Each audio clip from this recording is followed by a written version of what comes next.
with 255 members voting in the affirmative, 26 against, 9 abstention, House Resolution number 989, together with the findings, conclusion, recommendations contained in Committee Report number 261 are hereby adopted. Mr. Speaker, my distinguished colleagues, magandang hapon po. I rise today not in triumph, nor in anger, nor in pursuit of political advantage.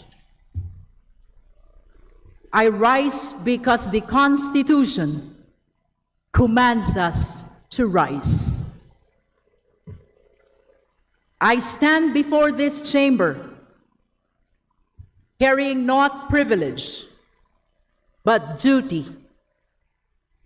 Isang mabigat na tungkulin na ipinagkatiwala sa atin ng saligang batas at ng sambayanang Pilipino. Sa mga pagkakataong gaya nito, sinusubok hindi lamang ang isang opisyal, kundi ang tibay ng ating mga institusyon, ang katapatan natin sa batas, at ang ating kakayanan na unahin ang bayan kaysa sa politika. On behalf of the Committee on Justice, and in faithful compliance with our constitutional mandate, I rise to sponsor Committee Report number 261, together with House Resolution number 989, setting forth the articles of impeachment against the Vice President of the Republic. Mr. Speaker, simple lamang ang hinihingi ng pagkakataong ito sa atin. Sundin natin ang konstitusyon. Nothing more, nothing less. Hindi po kami narito upang humatol ng pagkakasala. Hindi rin kami narito upang magparusa. Ang tanong lamang na nasa harap natin ngayon, may sapat bang dahilan upang ipagpatuloy ang paglilitis sa Senado? Iyan lamang po ang tanong. At iyan ang sagradong tungkulin na ipinapasa ngayon ng Committee on Justice sa buong kapulungan. Hawak po natin ngayon ang bunga ng mahabang proseso. Hindi ito nabuo sa isang gabi. Hindi ito produkto ng chismis, galit, o sigaw sa social media. Committee Report, 52 pages. House Resolution, 18 pages. Articles of Impeachment, 23 pages. At lampas pa rito ay libu-libong pahina ng annexes, records, certifications, testimonya, financial documents, at deliberations na masusing pinag-aralan ng Committee on Justice. Bawat pahina ay may bigat. Bawat dokumento ay may implikasyon. Bawat testimonya ay may kaakibat na pananagutan. Nagawa na po ng Committee on Justice ang bahagi nito. We examined the evidence. We tested the arguments. We listened to every side. We placed everything on record. At ngayon, ang desisyon ay nasa kamay na ng buong House of Representatives. Tayo ngayon ang haharap sa sambayanang Pilipino upang sagutin ang isang simpleng tanong. Kapag may mabigat na aligasyon laban sa isa sa pinakamataas na opisyal ng Republika, ano ang dapat gawin ng House of Representatives? Tumingin sa kabila, manahimik, o sundin ang konstitusyon? Nitong mga nakaraang araw, paulit-ulit nating narinig ang isang tanong. May numero ba tayo? Ilan daw ang boboto? Kaya ba ang 1/3 vote? May umatras na raw. May nag-withdraw na raw. Wala pang ang botohan. May bilang na agad ng mga sumusuko. Pero, Mr. Speaker, distinguished colleagues, iyan ba talaga ang pinakamahalagang tanong ngayon? Because if we remember, we already went through this process before. Noong nakaraang impeachment proceedings, mayroon ng sapat na numero. 215 kasapi ng kapulungang ito ang bumoto upang isulong ang impeachment. Isa iyon sa pinakamalaking bilang sa kasaysayan ng ating Kongreso. Pero ano ang nangyari? Tinigil ng Korte Suprema. At mahalagang linawin kung ano ang tunay na sinabi ng Korte Suprema. Hindi nila sinabi na wala nang dapat sagutin. Hindi nila sinabi na walang kailangang ipaliwanag. Hindi nila sinabi na bawal nang magkaroon muli ng impeachment proceedings. Ang sinabi ng Korte Suprema ay ito: kung gagawin natin ito, gawin natin ang tama. Sundin natin ang proseso. Sundin natin ang konstitusyon. At iyan po ang ginawa ng Committee on Justice. Kaya ang tunay na tanong ngayon ay hindi lamang kung may numero tayo. Ang mas mahalagang tanong, sinunod ba natin ang proseso? At higit sa lahat, mayroon ba tayong ebidensya? Mr. Speaker, distinguished colleagues, proseso at ebidensya. Iyan ang pundasyon ng bawat makatarungang lipunan. At ang sagot po natin ay isang malinaw at matatag na opo. Sa proseso, naging maingat tayo. Hindi tayo nagmadali. Sinunod natin ang 1-year bar rule. Pinigyan natin ng pagkakataon ng bawat panig. Ang mga pagdinig ay isinagawa ng hayagan, naka-livestream at bukas sa taong bayan. At higit sa lahat, pinakinggan natin maging ang mga tumututol sa impeachment. Pinakinggan natin ang bawat manifestation, bawat argumento, bawat legal na punto. Hindi tayo naghanap ng shortcut. Naghanap tayo ng katotohanan. At maging malinaw po tayo, ang prosesong ito ay hindi paghamak sa mga Pilipinong sumusuporta sa Vice Presidente. Sa isang demokrasya, ang suporta ng mamamayan ay dapat igalang. Ngunit kahit gaano kataas ang posisyon, kahit gaano kalakas ang suporta, walang sino man ang lampas sa pananagutan sa ilalim ng konstitusyon. Hindi ito usapin ng apelyido, partido o rehiyon.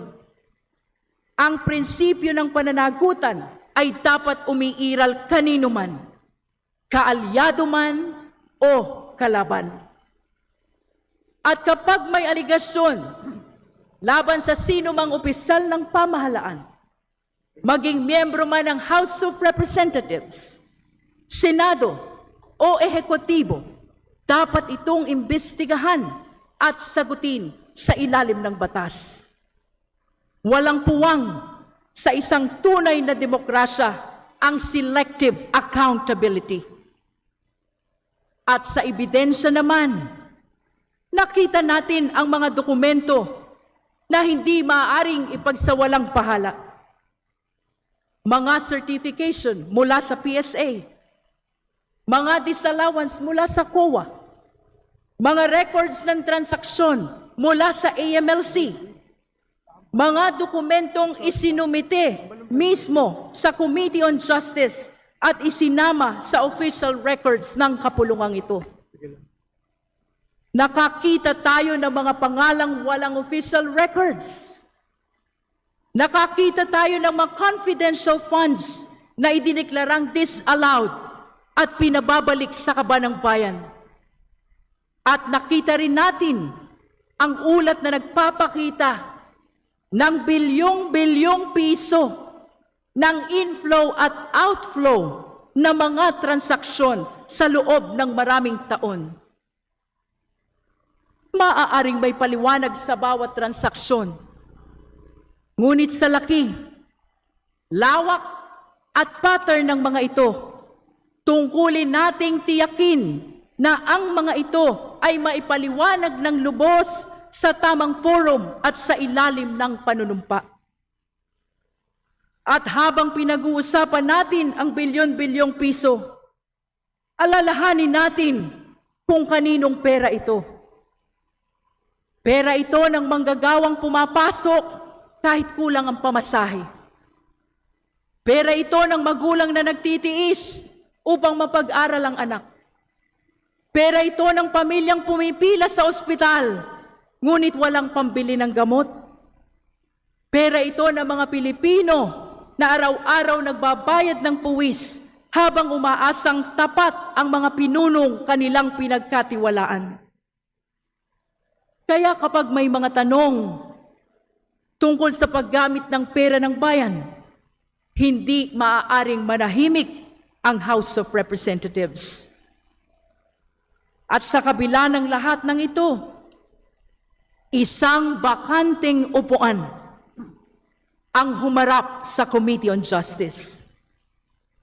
Hindi dumalo ang Vice Presidente upang personal na sagutin ang mga isyong ibinabato laban sa kanya. Ngunit sa ating sistema, ang mga seryosong aligasyon ay kailangan sagutin sa pamamagitan ng ebidensya at testimonya sa ilalim ng panunumpa. Gayunpaman, kahit wala siya sa pagdinig, pinag-aralan pa rin ng Committee on Justice ang bawat dipensang inilabas ng kanyang kampo. At matapos ang mahabang deliberasyon, matapos ang halos 22 resource persons, matapos ang libu-libong pahina ng records, nagkaisa ang Committee on Justice. Unanimous po ang boto.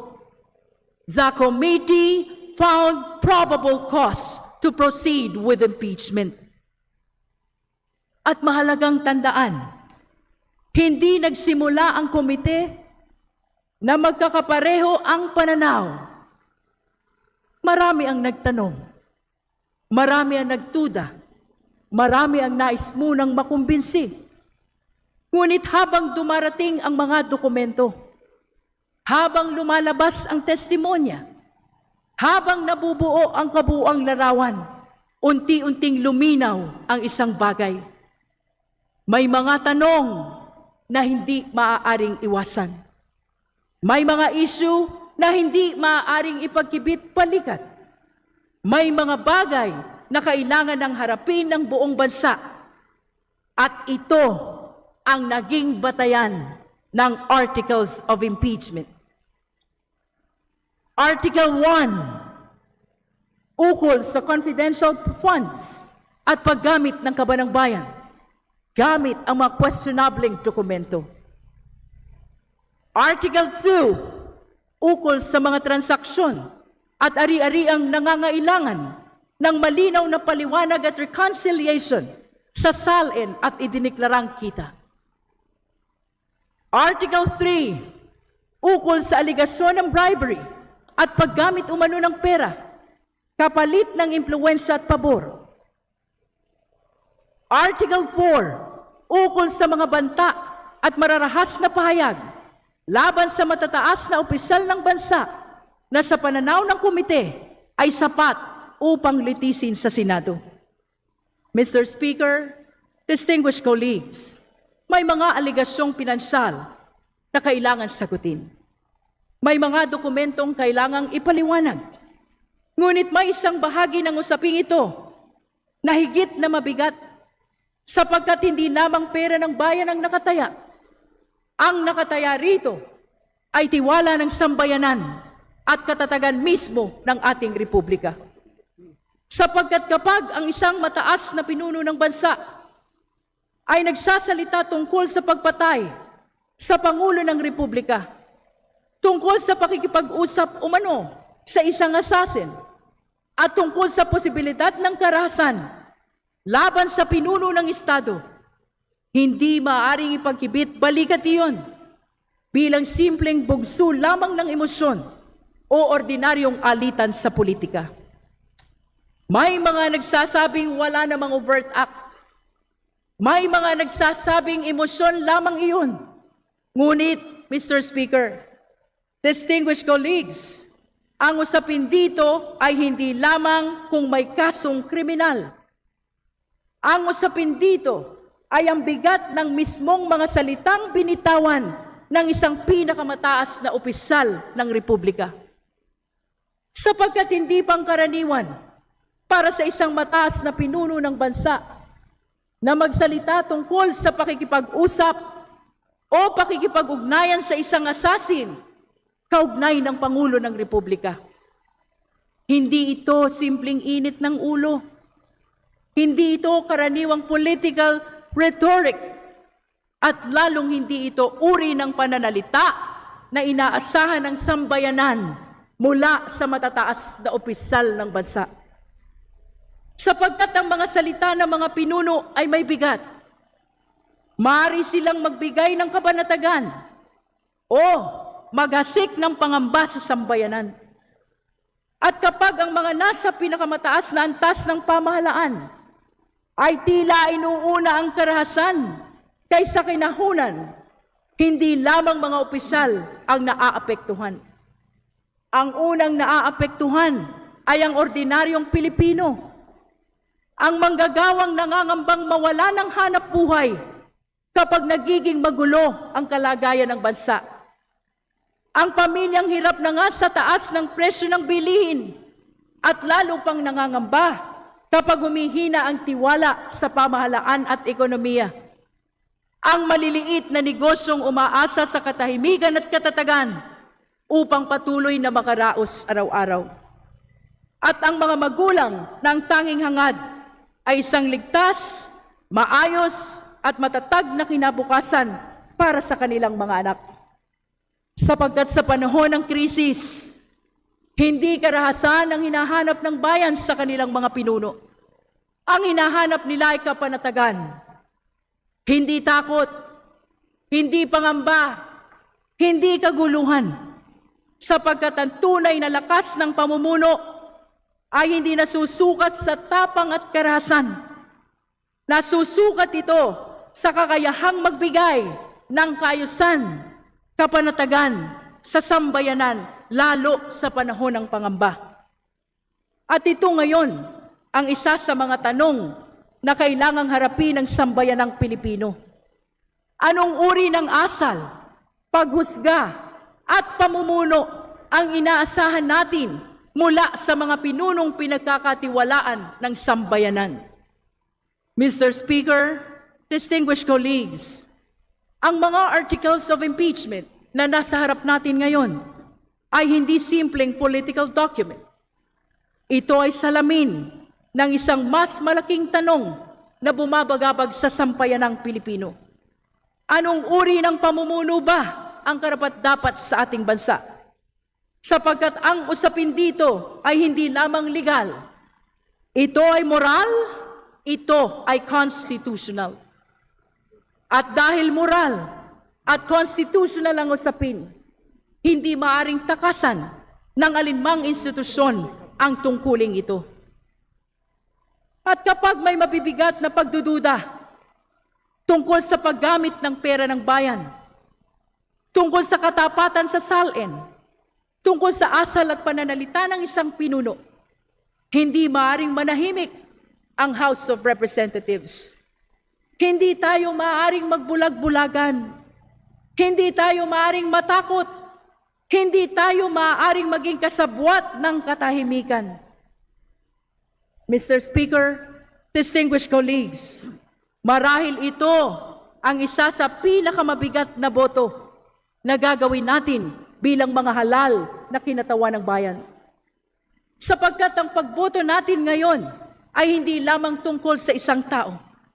Ang pagboto natin ngayon ay tungkol sa uri ng republika na nais nating ipamana sa susunod na henerasyon. Kung mananaig ba ang pananagutan o ang takot? Kung mananaig ba ang katotohanan o ang ingay? Kung mananaig ba ang konstitusyon o ang kapangyarihan? At ngayon, balikan natin ang tanong na paulit-ulit nating naririnig. May numero ba tayo, Mr. Speaker? Distinguished colleagues, opo, meron po tayong numero. Ngunit ang numerong tinutukoy ko ay hindi lamang bilang ng boto. Nasa records po ang numero. 6.7 billion pesos. Iyan ang numerong kailangang may paliwanag sa sambayanang Pilipino. Iyan ang numerong hindi maaring ibaon sa limot. Iyan ang numerong nagtatanong kung may mga bagay bang kinakailangang lubos na may paliwanag sa sambayanang Pilipino. At sa Senado, naroon ang pagkakataon ng Vice Presidente na sagutin ng buo ang bawat aligasyon, iharap ang kanyang ebidensya at marinig ng buong sambayanan ang kanyang panig. At kung hindi natin haharapin ang tanong na iyan ngayon, kailan pa? Kung hindi tayo kikilos ngayon, sino pa? Ang mga republika ay hindi bumabagsak sa isang iglap. Unti-unti silang humihina kapag ang pananagutan ay inuunahan ng takot. Mr. Speaker, distinguished colleagues, ang hinihingi lamang natin ngayon ay ipagpatuloy ang proseso.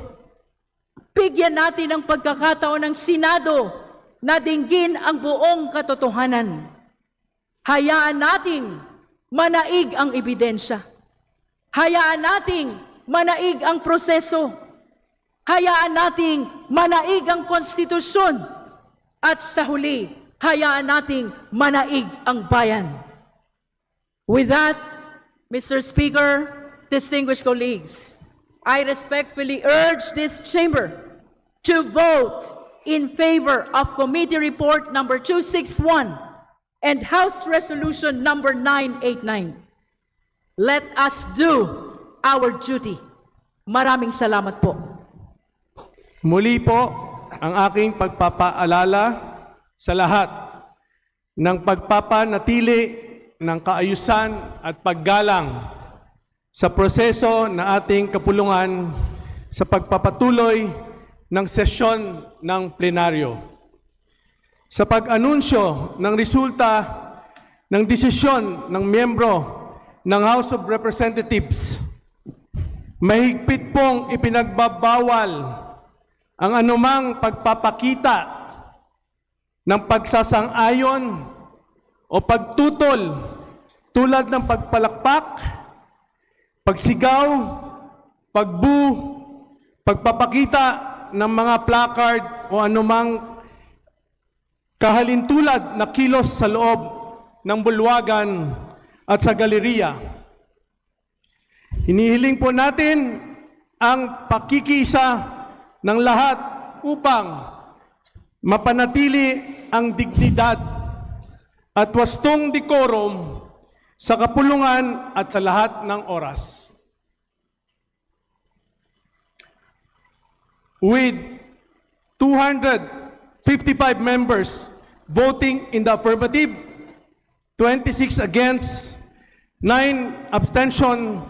House Resolution number 989, together with the findings, conclusion, recommendations contained in Committee Report number 261 are hereby adopted.